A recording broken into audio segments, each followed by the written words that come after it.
রবিবার মানেই ছুটির আমেজ, কিন্তু ঘরের কর্ত্রীদের ছুটি থাকলে তো চলবে না। অনেক ব্যস্ততার মধ্যেও দৈবাহিক আয়োজন কি করলাম চলো তোমাদের সাথে শেয়ার করি। প্রথমে পাতেই খাওয়ার জন্য ছিল বেতো শাক ভাজা। রসুন কাঁচা লঙ্কা ফোড়ন দিয়ে এই বেতো শাক রান্না করা হয়েছিল। তারপর অবশ্য ছিল খয়রা মাছের ঝাল, কিন্তু যেখানে রান্না হয়েছে ঝাল ঝাল দুর্দান্ত স্বাদ ও গন্ধের মাটন, সেইখানে আর মাছটা নিলাম না।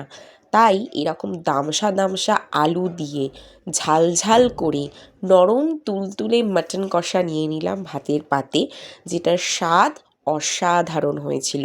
না না, নিজের রান্নার প্রশংসা করছি না, এই রান্নাটা অবশ্য করেছিল মা, কিন্তু মাটনটা যেই রান্না করুক আমার দুর্দান্ত লাগে।